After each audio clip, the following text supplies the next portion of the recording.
Ce programme est financé par les amis et partenaires du ministère de Joyce Meyer. Dieu aime ceux qui sont persistants. Maintenant, j'ai intitulé ce message « Je m'observe » parce que vous apprenez beaucoup sur vous-même par la façon dont vous priez. Et vraiment, l'une des meilleures choses que nous puissions faire est de nous connaître mieux.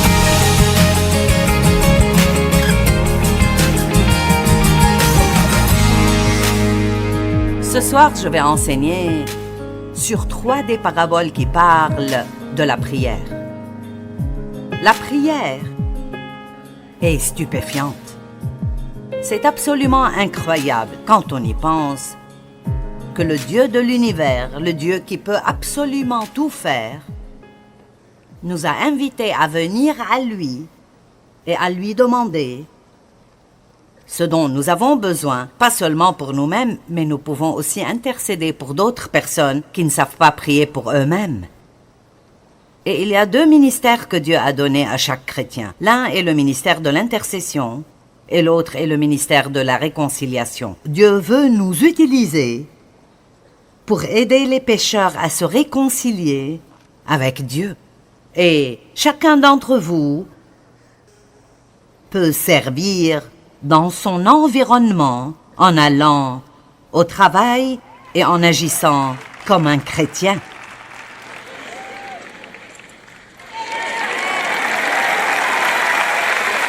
Amen. Et je peux vous dire, et je le sens fermement, que trop de chrétiens ont trop du monde en eux et que le monde ne peut pas faire la différence entre nous et eux, et nous devons réaliser que nous vivons dans des temps extrêmement importants. Honnêtement, je crois que les jours dans lesquels nous vivons sont les plus pervers que nous ayons jamais connus, et je ne pense pas que ça va aller mieux. Je pense que cela va probablement empirer parce que je pense que nous nous rapprochons du temps où Jésus reviendra. Et même s'il ne revient pas de notre vivant, nous devons vivre chaque jour comme s'il le fera. Je me demande ce que nous changerions dans notre vie si nous savions que Jésus viendrait demain matin. Eh bien, nous devons vivre comme ça. Et vous, si vous êtes en vie en ce jour, maintenant, écoutez-moi, vous êtes très important pour la cause du Christ. Et chacun de vous, vous êtes très important. Ne laissez jamais le diable vous convaincre que vous n'avez aucune importance, que vous n'avez pas de but. Chacun et chacune de vous est important. Et vous pouvez, dans votre quartier, dans vos écoles, quand vous allez au marché, à votre lieu de travail, juste être heureux et être pacifique et être bon envers les gens. Vous serez étonné de combien les gens voudront savoir pourquoi vous êtes comme vous l'êtes. Et une fois qu'ils commencent à vous poser des questions, vous n'aurez plus à vous sentir comme si vous essayez d'évangéliser quelqu'un qui ne veut pas entendre. Et donc, vous êtes important pour la cause du Christ. Chacun de nous a ce ministère de réconciliation et nous avons le ministère de l'intercession. Nous devons prier pour d'autres personnes. Je pense que la prière est un privilège. Ce n'est pas une obligation. C'est quelque chose qui devrait nous enthousiasmer et je pense que, à bien des égards, cela a trop de connotations religieuses. C'est comme si c'était quelque chose que nous pensons être obligés de faire. Et j'aime vraiment avoir des temps de prière fixes. J'ai un temps chaque matin que je passe avec Dieu, mais nous devons apprendre à prier pour pouvoir traverser notre journée. Et Dieu nous invite non seulement à prier, comprenez cela, mais il nous dit de venir hardiment et d'être persévérant. Imaginez cela. Venez hardiment parce que je suis capable de faire plus que vous ne pouvez espérer, demander ou penser. Dieu ne veut pas que nous demandions de petites choses. Il veut que nous demandions des choses que nos pensées ne peuvent même pas commencer à imaginer. C'est comme, mon Dieu, j'ai du mal à croire que tu ferais cela pour moi, mais je vais demander quand même parce que tu dis que tu peux faire plus que ce que j'ose demander. Vous devez être un peu plus audacieux dans vos prières et vous devez commencer à demander à Dieu de plus grandes choses. Et bien sûr, nous ne sommes pas dignes. Nous ne le méritons pas. Et vraiment, Dieu ne devrait rien faire pour nous. Mais c'est ce qui est génial ici. Il ne fait pas les choses pour nous parce que nous sommes bons. Il les fait parce qu'il est bon.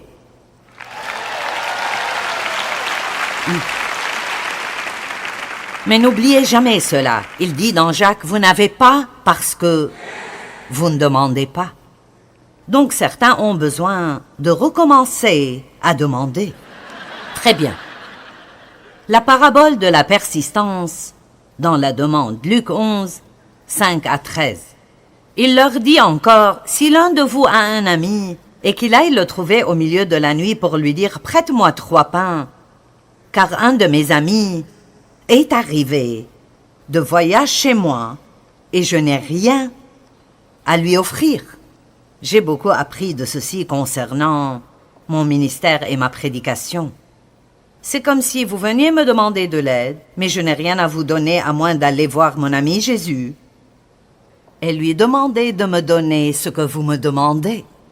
Et nous devons réaliser que nous n'avons vraiment pas la capacité d'aider qui que ce soit si nous n'allons pas constamment vers Dieu en lui demandant ce que nous devons leur donner. Amen.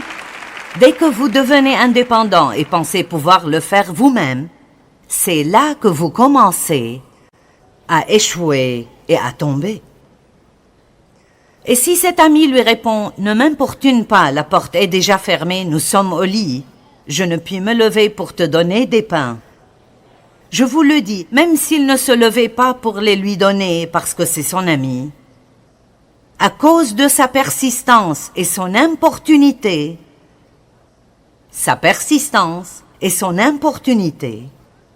il se lèverait et lui donnerait tout ce dont il a besoin. Et moi je vous dis, demandez continuellement et l'on vous donnera. Cherchez continuellement et vous trouverez. Frappez continuellement et les portes vous seront ouvertes.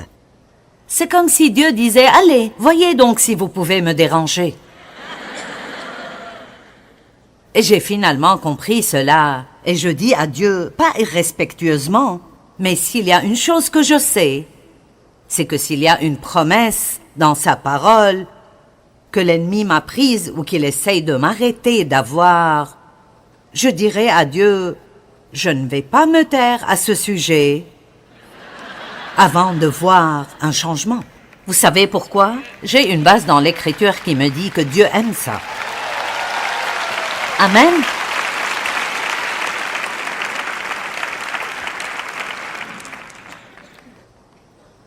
Car quiconque demande avec persistance reçoit, et quiconque cherche constamment trouve, et à quiconque qui frappe avec persistance, la porte lui sera ouverte. Combien d'entre vous ont renoncé à prier pour quelque chose? Peut-être que vous avez prié une année et rien ne s'est passé et alors vous vous dites « ça ne va pas arriver ». Et vous passez à autre chose. J'ai prié pour le salut de mon père pendant 30 ans. Et je me souviens qu'un jour, j'étais vraiment très audacieuse et j'ai dit au Seigneur, « Si ce n'est rien d'autre, je te demande de le sauver comme une faveur pour moi. Parce que, après tous les abus et ce qu'il m'a fait dans ma vie, et maintenant tu me permets d'aider toutes ces personnes dans le monde, je ne veux pas les aider tous et voir mon propre père aller en enfer. Alors je te le demande, même s'il ne veut pas être sauvé, fais-le juste pour moi. »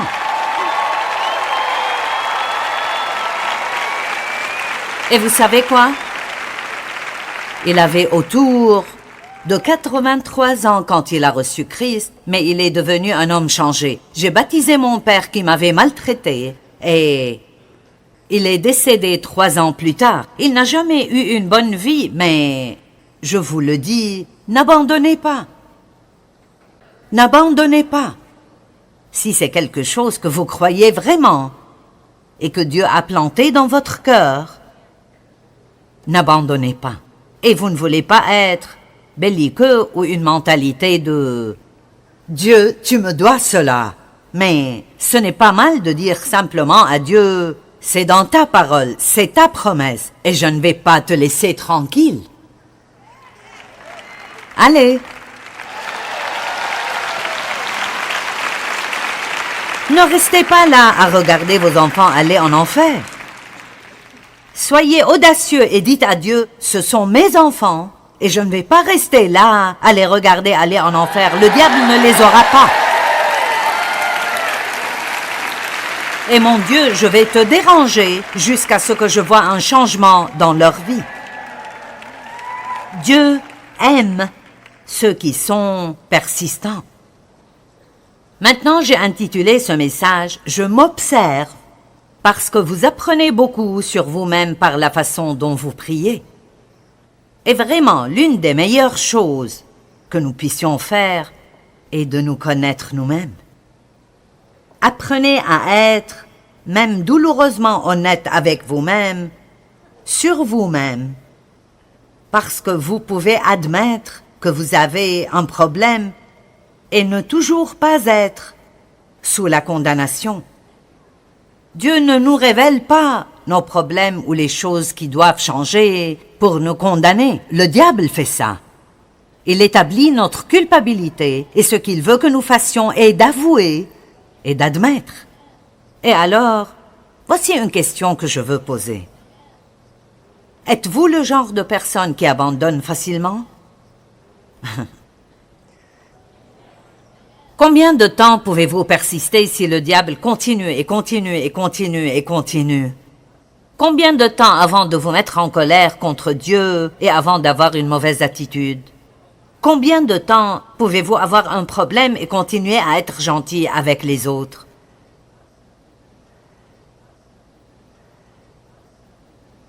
Allez! Amen! Nous passons 40 ans à vivre une vie de péché et à tout faire mal. Puis vous devenez chrétien et vous pensez que si vous faites quelques bonnes choses, tout devrait aller. Laissez-moi vous dire que vous devez être prêt à faire ce qui est juste encore et encore, encore et encore, encore et encore et encore. Et je ne suggère même pas que vous le fassiez dans le but d'obtenir une sorte de récompense. Ce n'est pas bon non plus. Je pense que nous devons faire ce qui est juste parce que c'est juste. Allez, c'est la même chose que je ressens à propos de donner. Nous ne devons pas donner pour recevoir.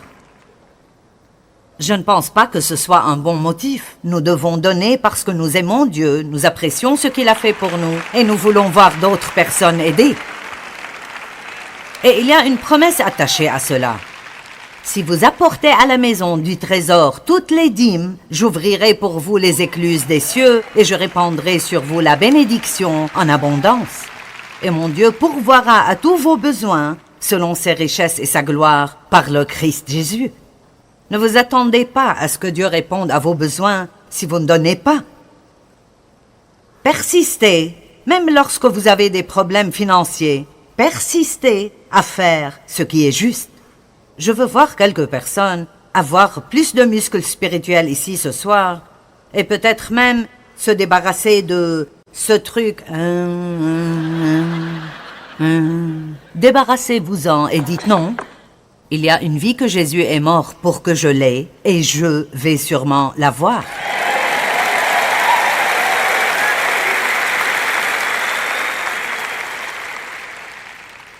Lequel de vous donnera une pierre à son fils s'il lui demande du pain? Ou s'il demande un poisson?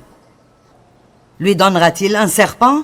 Si donc méchants comme vous l'êtes, vous savez donner de bonnes choses à vos enfants, à combien plus forte raison votre Père qui est dans les cieux donnera-t-il l'Esprit Saint à ceux qui le lui demandent continuellement? Maintenant, nous allons nous concentrer ce soir sur la prière parce que je pense que bien souvent nous prions mal. Nous prions pour que nos problèmes disparaissent. Et faites cela, je le fais aussi, mais vous ne trouverez pas de prière dans la Bible qui nous dit de le faire. Je veux dire, j'ai minutieusement examiné les prières de l'apôtre Paul. Elles sont dans Éphésiens 1 et 3, Philippiens 1, Colossiens 1, et vous ne pouvez trouver aucune prière qu'il a priée où il a demandé que quiconque soit délivré de ces circonstances. Ce qu'il a prié, c'est qu'ils endurent ce qui arrive avec un bon caractère. Alors, combien de fois priez-vous pour cela? Dieu, je veux que cela disparaisse, mais jusqu'à ce que ce moment vienne, aide-moi à rester bon envers les gens. Aide-moi à ne pas devenir amer. Aide-moi à ne blâmer personne ou être jalouse d'autres personnes qui n'ont pas de problème en ce moment. Combien d'entre vous comprennent ce que je dis? Vous voyez, ce que Dieu veut, plus que de nous donner tout ce que nous voulons, c'est que nous soyons stables. Pas en haut et en bas dans nos circonstances, mais comme Jésus, stable, tout le temps. Et cela peut être votre plus grand témoignage devant toutes les personnes que vous fréquentez. Pour être honnête, je pense que vous pouvez prêcher tous les jours sans jamais ouvrir la bouche. Amen. Et ainsi, nous voyons qu'il passe par demande continuellement, frappe continuellement, cherche continuellement. Et ensuite, l'exemple qu'il donne de ce que nous devrions demander est plus de l'Esprit Saint. Parlons un instant de l'Esprit Saint, car avant tout, c'est lui qui nous aide à prier. Il nous montre comment prier quand nous ne savons pas quoi prier. Et il est notre avocat, il se tient devant Dieu et plaide en notre nom dans l'intercession. Quiconque est né de nouveau a le Saint-Esprit. Mais la Bible parle aussi d'être rempli ou baptisé dans le Saint-Esprit. Et il y a des dénominations qui enseignent cela, d'autres non. Mais la Bible le fait. Nous allons donc utiliser l'enseignement de la Bible. D'accord? Et nous allons avoir de graves problèmes si nous arrêtons de réaliser que nous devons être remplis continuellement du Saint-Esprit. Dans Éphésiens, chapitre 5, verset 18, il est écrit « Soyez remplis et constamment guidés par le Saint-Esprit ». Une autre traduction que j'aime encore plus dit « Soyez continuellement remplis du Saint-Esprit ». Je pense que chaque jour, dans vos prières, l'une des choses que vous devriez demander est « Remplis-moi à ras-bord jusqu'à débordement de ton Esprit Saint ». Je ne veux pas seulement avoir le Saint-Esprit, je veux que le Saint-Esprit m'ait aussi. Amen. Alors peut-être que vous avez eu un peu de mal dans votre vie de prière, mais je vais vous donner plein de choses géniales pour lesquelles vous pouvez prier, et ça va vraiment raviver votre vie de prière. Priez chaque jour que Dieu vous fortifie pour que vous puissiez vous comporter comme il faut. Ne vous levez pas tous les jours en essayant, parce que sans Dieu, vous échouerez. Il dit, sans moi, vous ne pouvez rien faire. Mais le Saint-Esprit est notre force. Paul a prié dans Éphésiens 3,16, « Nous prions afin que vous soyez puissamment fortifiés par son Esprit, dans l'homme intérieur, au plus profond de votre être et votre personnalité. » Priez afin que le Saint-Esprit remplisse votre personnalité chaque jour. Qui a besoin d'une amélioration au niveau de la personnalité? Amen. Vous serez surpris de ce que Dieu fera pour vous, même matériellement, si vous cessez de prier pour tout dans le domaine charnel et vous commencez à prier pour les choses spirituelles dont vous avez besoin. Dieu prendra soin du reste. Cherchez d'abord le royaume, sa justice, et tout le reste vous sera ajouté. Voici ce que Dieu m'a dit une fois, et je pense qu'il veut que je le partage avec vous. Vous vous occupez de ses affaires, il s'occupera des vôtres. Vous vous occupez de son peuple, il s'occupera de vous. Je vais le répéter. Occupez-vous des affaires de Dieu, ce qui est les gens. Occupez-vous des autres, Dieu s'occupera toujours de vous. Il s'occupera toujours de vous et répondra à vos besoins. Dites-moi, ne vous fatiguez-vous jamais d'essayer de vous occuper de vous-même? Je veux dire vraiment. Certains d'entre vous sont juste épuisés d'essayer d'obtenir ce que vous voulez. Mais bien-aimés, je vais agir comme l'apôtre Paul. Sachez que si vous faites ce que Dieu veut que vous fassiez, il vous donnera tout ce dont vous avez besoin. Et si Dieu ne veut pas que vous l'ayez, pourquoi le voulez-vous quand même? Parce que ça ne va pas vous rendre heureux.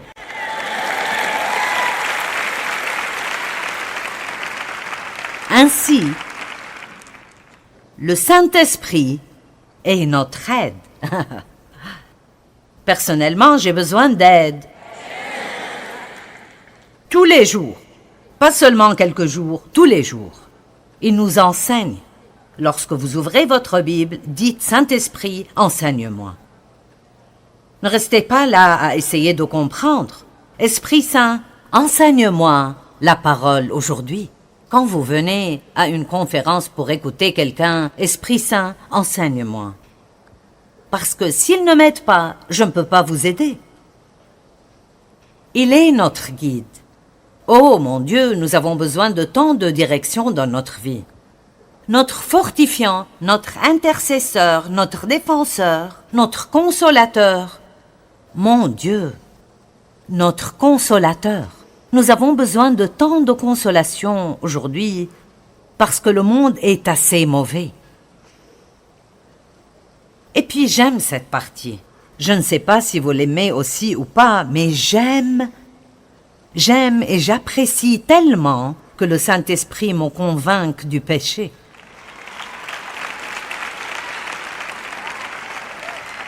Je veux dire, j'aime absolument cela. Quand Dieu me le montre, tu n'as pas besoin de dire ça. Non, n'agis pas comme ça. Reviens en arrière et excuse-toi.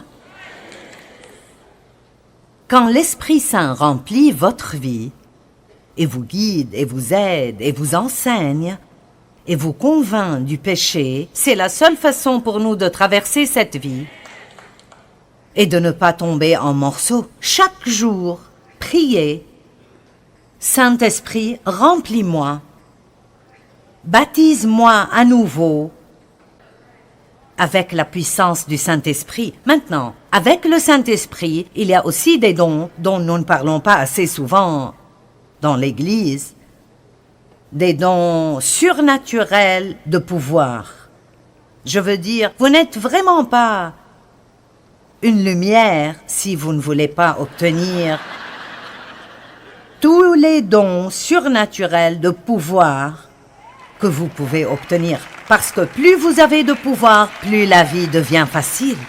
Et donc, si vous n'avez jamais entendu parler de ces dons, j'ai préparé tout un enseignement que je vais faire cette année sur cela. Mais, parole de sagesse,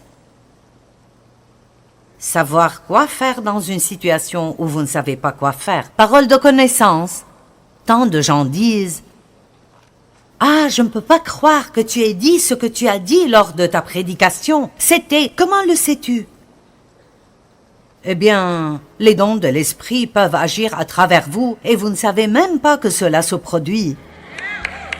Et il le fait pour le bien et le profit de tous. Ce n'est pas juste pour te vanter et dire « Regarde ce que je peux faire », mais c'est pour aider les gens. Dieu veut avant tout aider les gens. Vous pouvez connaître le caractère d'une personne d'après comment elle prie. Nous devons prier pour avoir la force et la sagesse spirituelle et une personnalité remplie de l'Esprit Saint au lieu de demander des choses matérielles tout le temps. Et nous devrions prier pour les autres, pas seulement pour nous-mêmes.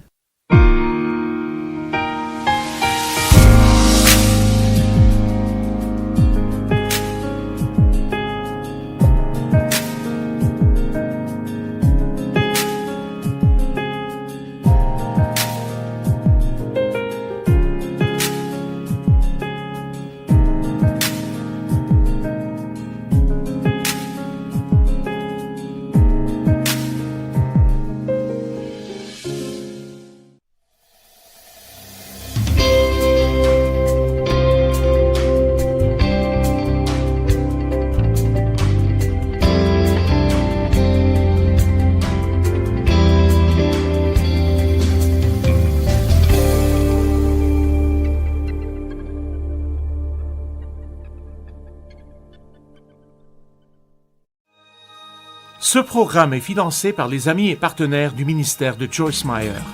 Ne soyez pas surpris. Cessez de dire « Je ne comprends pas pourquoi cela m'arrive ». Pourquoi pas vous? Cela arrive à tout le monde. Vous n'êtes pas si choqués quand cela leur arrive.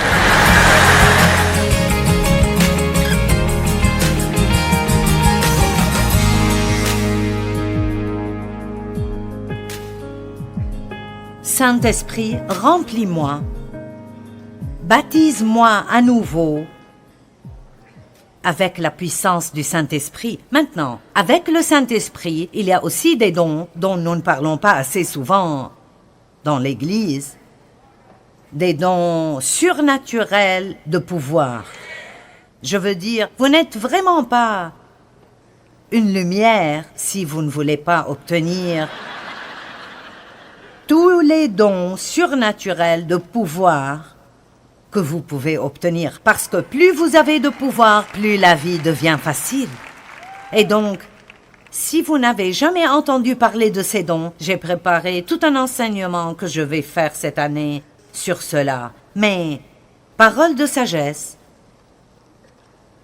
savoir quoi faire dans une situation où vous ne savez pas quoi faire. Parole de connaissance, tant de gens disent « Ah, je ne peux pas croire que tu aies dit ce que tu as dit lors de ta prédication. C'était, comment le sais-tu »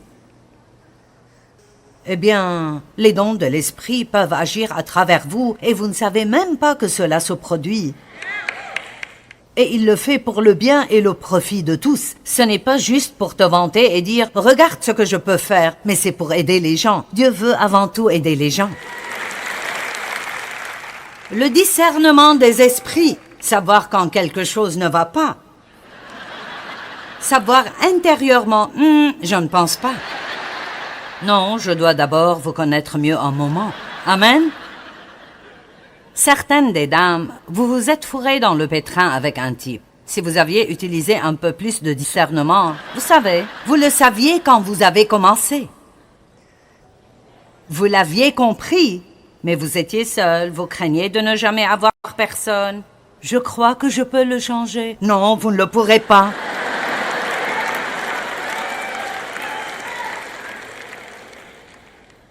Ce serait mieux pour vous d'être seul que d'être avec quelqu'un qui vous rend malheureux tout le temps. Et il y a des miracles et des dons de guérison et le don de la foi, de parler en langue, l'interprétation des langues et les prophéties. Et vous pensez, ne me dis pas que tu parles en langue. Ma belle, on doit quitter. Eh bien, vous savez quoi? Soyez déterminés, mais ne soyez pas trop rigides. Mince, il y a quelque chose que Dieu a que vous pouvez avoir et vous ne l'avez pas. Alors dites, mon Dieu, je veux en savoir plus à ce sujet. Prenez un bon livre et lisez. Regardez ce que dit la Bible à ce sujet. Bien souvent, les gens veulent nous apprendre en fonction de ce qu'ils ont et de ce qu'ils n'ont pas, mais juste parce que l'un de vos amis n'a jamais vécu certaines de ces choses, cela ne veut pas dire que ce n'est pas biblique et vous devez désirer tout ce que Dieu veut vous donner. Commencez à prier pour ces choses. Vous voyez, votre vie de prière peut être différente dès demain. Remplis-moi du Saint-Esprit, renforce-moi pour que je puisse bien me comporter, peu importe ce qui se passe dans le monde. Utilise-moi dans les dons de l'esprit. Apprenez-les. Paroles de sagesse, paroles de connaissance, discernement des esprits, dons de foi, langue, prophétie, interprétation, guérison, miracle. Utilise-moi, Dieu. Je veux voir ces choses dans ma vie. Êtes-vous avec moi?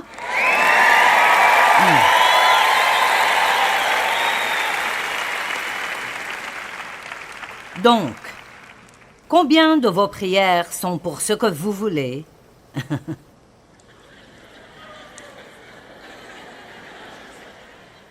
Et combien d'entre elles sont pour ce dont vous avez vraiment besoin?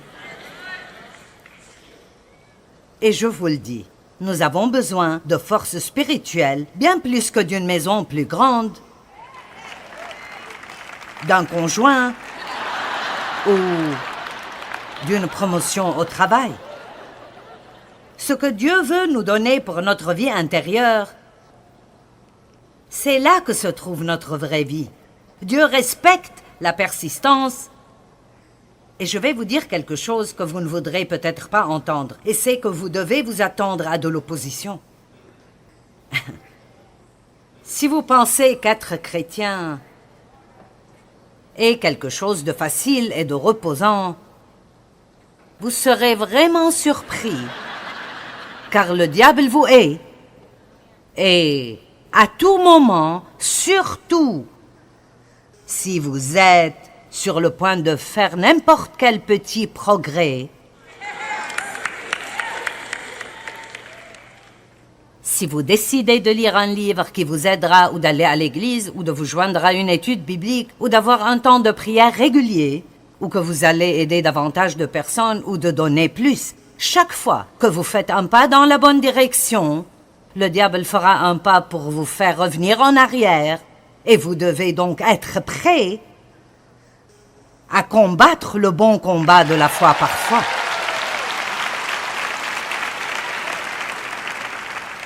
J'ai 3 écritures que je veux vous montrer. 1 Corinthiens 16, 9, « Car une porte grande et d'un accès efficace m'est ouverte, à Éphèse, une opportunité très prometteuse et les adversaires sont nombreux. » De petites choses arrivent comme nous étions en chemin ce soir et notre chauffeur reçoit un appel, il y a un accident et il y a un gros embouteillage sur l'autoroute. Et je dis, ah oui, bien sûr. Bien sûr. Il vous donne ses cartes pour vos chambres d'hôtel et nous avons 4 ou 5 personnes différentes de notre équipe qui ont des clés pour différentes chambres. Et elles ne marchent pas. Et oui, bien sûr. Pourquoi n'arrêtez-vous pas d'être choqués? Je veux dire, arrêtez. Eh bien, je ne comprends pas pourquoi cela m'arrive à moi. Vous devriez juste rire et dire, bien sûr. Mais, écoute-moi bien, Satan, je n'abandonne pas. Je n'arrête pas, je n'abandonne pas.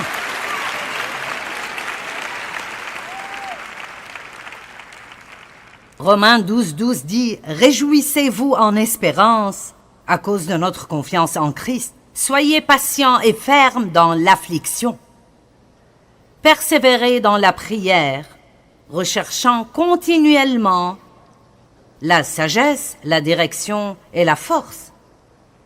Ne cherchez pas continuellement la disparition de vos problèmes. Et comme je l'ai dit, Oui, nous allons tous prier pour que Dieu nous délivre de nos problèmes. Nous sommes trop humains pour ne pas faire cela.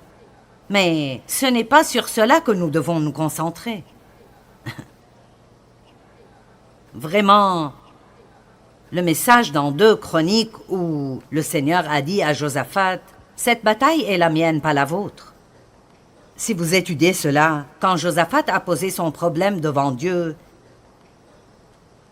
il lui a parlé de beaucoup de choses, puis il a mentionné son problème comme une note secondaire.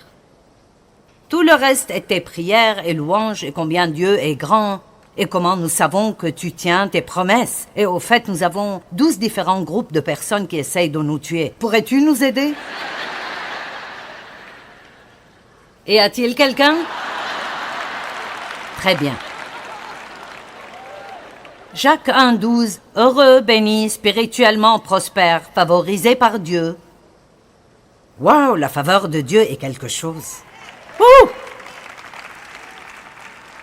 Heureux l'homme qui supporte et persévère patiemment dans la tentation, car après avoir été éprouvé, il recevra la couronne de vie que le Seigneur a promise. Maintenant, combien d'entre vous aiment avoir un bon témoignage?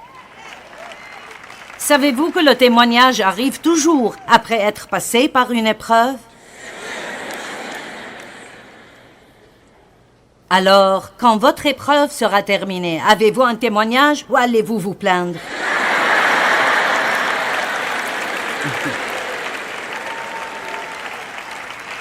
Oui! Ne soyez pas surpris. Cessez de dire « Je ne comprends pas pourquoi cela m'arrive. » Pourquoi pas vous? Cela arrive à tout le monde. Vous n'êtes pas si choqués quand cela leur arrive.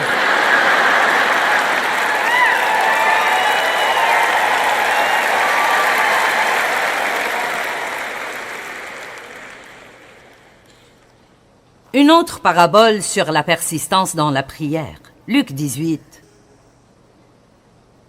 Jésus leur adressa une parabole pour montrer qu'il faut toujours prier et ne point se relâcher. Il dit, il y avait dans une ville un juge qui ne craignait point Dieu et qui n'avait d'égard pour personne.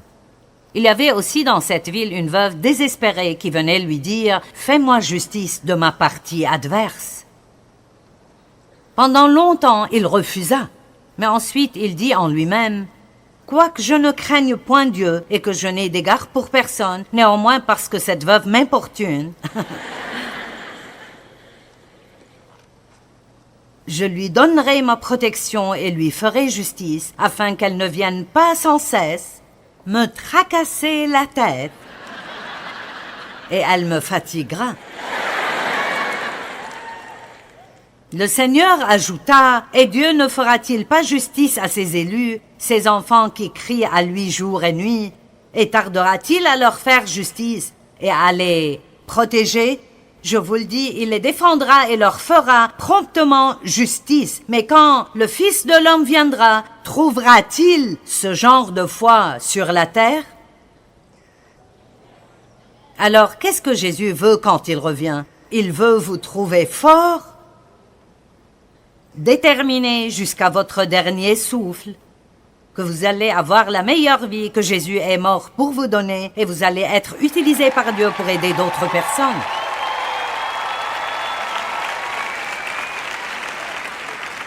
Vous allez tenir ferme et vous savez, si vous êtes malade depuis 12 ans, continuez de prier pour votre guérison.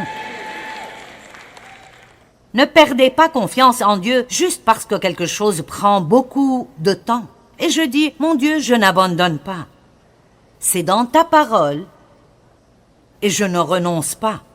Je ne sais pas pourquoi cela se produit.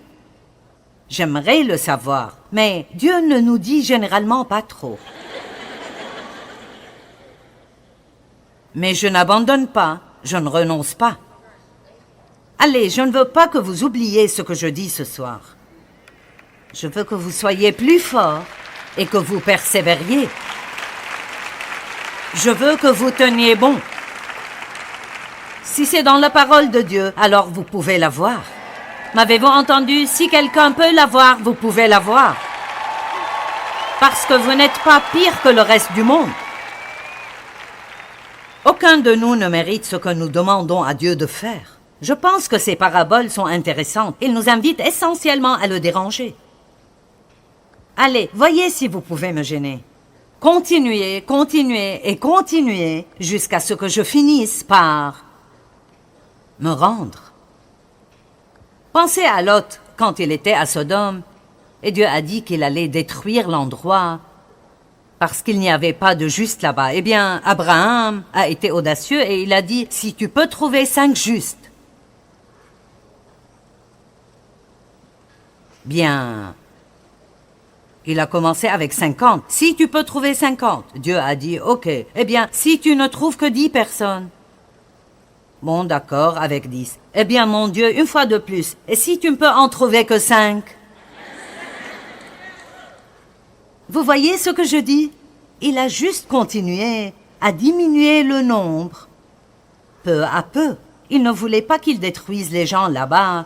Et il a donc continué à réduire un peu la marche. Je ne sais pas ce qu'il en est pour Dieu, mais il semble aimer ça. Il me semble qu'il aime quand on refuse d'abandonner. Vous savez pourquoi? Parce que nous disons essentiellement « Je crois que ta parole est vraie. Et je crois que tu es bon. Et je ne crois pas que tu retiens quelque chose. Je pense que l'ennemi m'entrave et je sais que la prière est puissante. » Vous vous souvenez dans le livre de Daniel quand il a jeûné et prié pendant 21 jours pour obtenir une réponse, et quand la réponse est venue, Dieu a dit, dès le moment où il avait commencé à prier, il avait envoyé un ange. Mais le prince démoniaque qui régnait sur cette région avait résisté à cet ange jusqu'à ce que Dieu ait finalement envoyé l'ange Michaël pour combattre. Vous voyez, Dieu peut envoyer quelqu'un pour vous aider, et si le diable leur résiste, continuez à prier. Il enverra un autre lot, quelqu'un de plus fort que le dernier.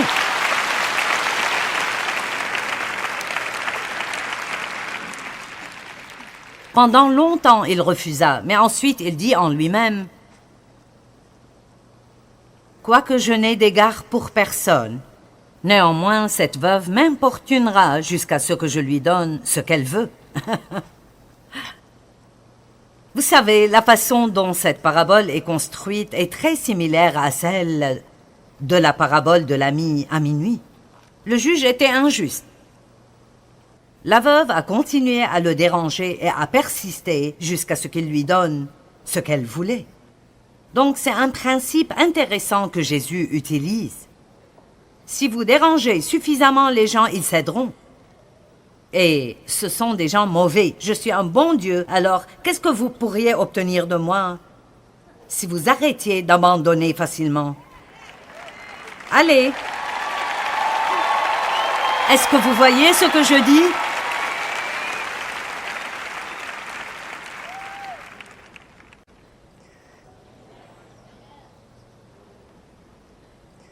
La chose intéressante à propos de l'ami à minuit dans Luc 11 est qu'il ne demandait même rien pour lui-même. Il était aussi persistant pour quelqu'un d'autre.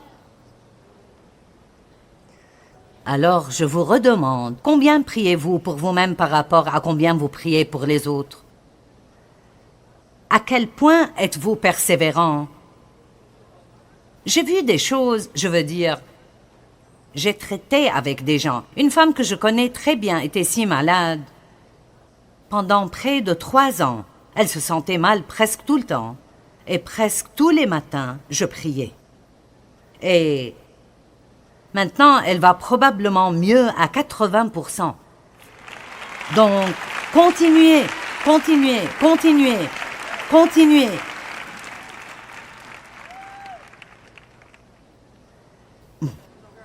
Vous pouvez en dire beaucoup sur le caractère d'une personne par la manière dont elle prie. Maintenant, dans ces 2 paraboles et dans la suivante, qui est à propos de 2 hommes qui sont montés au temple pour prier, nous avons l'occasion de nous voir nous-mêmes. Écoutez, combien vous plaignez-vous vite lorsque votre situation est inconfortable? Je souris.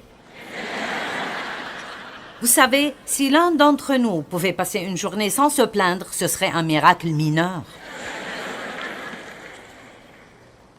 J'ai récemment dit à ma fille, elle pense... Mes enfants pensent que je suis si drôle. Plus je suis âgée, plus ils pensent que je suis drôle. Et je pense que lorsque vous vieillissez, vous vous sentez autorisé à prendre plus de liberté. Vous pouvez vous en tirer avec beaucoup plus de choses quand vous êtes vieux. Vous pouvez agir comme si vous ne saviez pas ce que vous faites.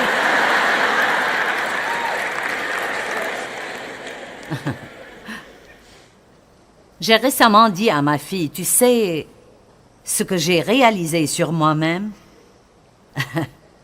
je n'aime vraiment pas être inconfortable. Et elle a ri, elle a dit, nous le savons tous, est-ce que tu viens de découvrir cela? Nous nous plaignons s'il fait froid, ou s'il fait chaud, ou si le siège est trop dur. Vous savez... Et cela fait 42 ans que j'en parle. Nous avons besoin de continuer à nous regarder nous-mêmes. Amen. Vous sentez-vous là quand Dieu ne vous donne pas ce que vous voulez? Comment réagissez-vous lorsque vous voyez Dieu donner quelque chose que vous voulez à quelqu'un d'autre et vous êtes vraiment sûr qu'il ne le mérite pas autant que vous? Oh mince, c'est un brûleur de chair. Cette parabole dans Luc 18, commençant au verset 9, est une parabole pour la génération actuelle du moi dans laquelle nous vivons. La parabole de la veuve persistante a été donnée pour apprendre aux disciples à être audacieux et confiants dans leur requête. Mais dans cette parabole que nous allons lire, il y a aussi un avertissement de ne pas être arrogant ou impudent. Donc, il y a une différence dans le fait d'être audacieusement respectueux et persistant. Et je sais que ça marche. Cela fonctionne dans le monde parce que des personnes m'ont demandé de venir parler à l'un de leurs événements. J'ai dit non et ils ont demandé l'année suivante et j'ai dit non. Et ils ont dit, nous allons continuer à demander jusqu'à ce que tu viennes. Donc finalement, je me suis dit, bon, je ferais mieux de le faire et d'en finir avec. Je veux dire, ça marche, n'est-ce pas? Combien d'entre vous donnez à vos enfants s'ils persistent encore et encore? C'est comme, oh, faites-le. Vous savez, je suis fatiguée de l'entendre. Donc, quand je dis que nous devons être persistants dans nos prières, je ne parle jamais d'être arrogant ou de paraître avoir droit à notre demande. En gros, vous dites, mon Dieu, je le fais parce que c'est ce que tu me dis de faire. Et c'est pourquoi je vous donne ces 3 paraboles pour que vous ayez le soutien des Écritures, pour dire, Dieu, tu me dis d'être persévérant, de continuer à demander et d'être audacieux, et je fais ce que tu m'as dit de faire. Maintenant, depuis les années 1970, cette génération a été déclarée la culture du narcissisme, ce qui signifie l'égocentrisme.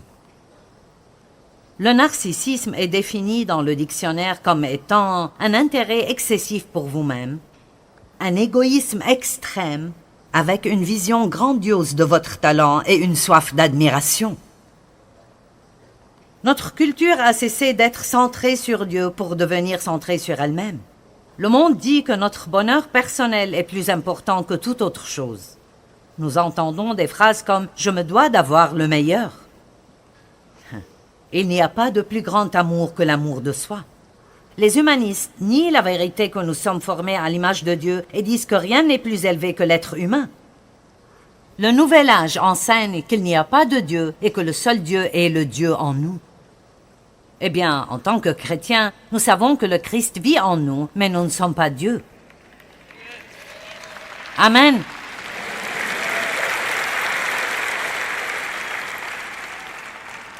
Je dois lire ces 5 versets de l'Écriture, 2 Timothée 3, 1 à 5. Ils sont parmi les plus déprimants de la Bible, mais nous vivons au milieu de tout cela. Sache que dans les derniers jours, il y aura des temps difficiles, des temps durs, pleins d'ennuis. Des jours difficiles qui seront durs à supporter. J'ai de l'empathie pour chaque personne vivante sur la planète aujourd'hui parce que, pour être honnête, élever des enfants dans cette génération est tellement différent.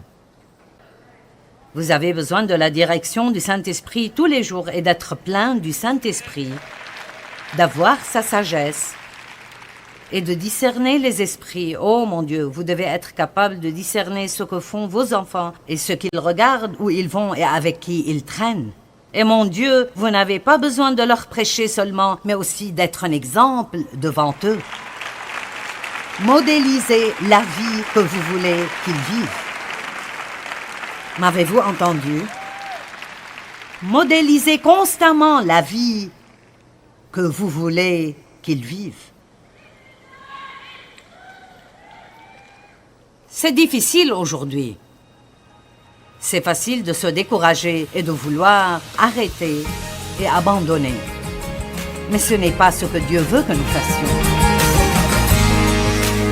Vous pouvez connaître le caractère d'une personne d'après comment elle prie.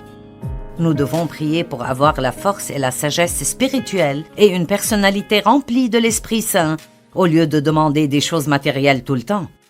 Et nous devrions prier pour les autres, pas seulement pour nous-mêmes.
khắp phương trời vẫn nhớ tới quê hương. Người về đây thăm làng trù quê mẹ và làng sen quê cha, xúc động bồi hồi người rơi giọt lệ, thương mái nhà tranh thương đất.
like I'm losing my mind.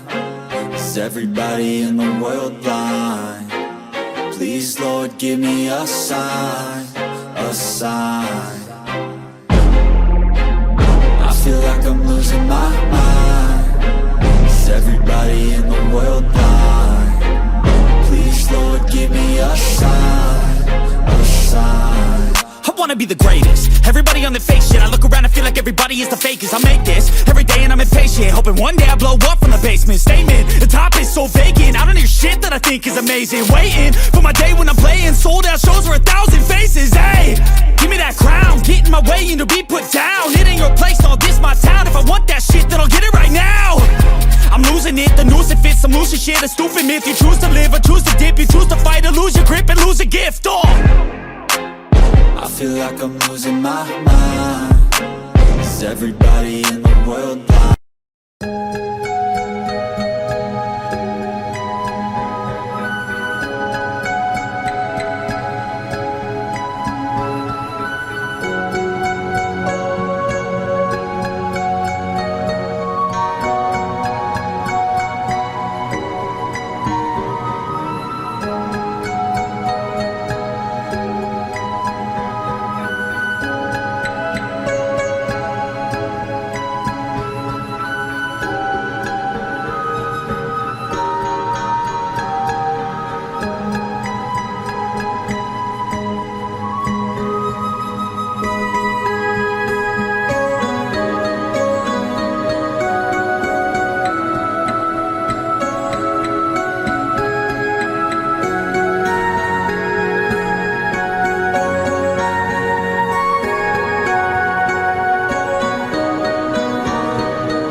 I feel like I'm losing my mind. Is everybody in the world blind? Please, Lord, give me a sign, a sign. I feel like I'm losing my mind. Is everybody in the world blind? Please, Lord, give me a sign, a sign. I wanna be the greatest. Everybody on the fake shit. I look around and feel like everybody is the fakest. I make this every day and I'm impatient, hoping one day I blow up from the basement. Statement, the top is so vacant. I don't hear shit that I think is amazing. Waiting for my day when I'm playing sold out shows for 1,000 faces. Hey, give me that crown, get in my way and to be put down. It ain't your place, no, this my town. If I want that shit, then I'll get it right now. I'm losing it, the noose it fits. I'm losing shit, a stupid myth. You choose to live or choose to dip. You choose to fight or lose your grip and lose a gift. I feel like I'm losing my mind. Is everybody in the world blind? Please, Lord, give me a sign, a sign. I feel like I'm losing my mind. Is everybody in the world blind? Please, Lord, give me a sign, a sign. Yeah, there's no mercy in this world, just hunger-thirsty persons in different versions. Each new update, that shit worsens. Why? Pull back the curtain and you'll see the different vermin. We all have different burdens that all seem to cause disturbance. Yo, do me a favor, don't treat me like a neighbor. Don't need the different flavors of your problems just to savor.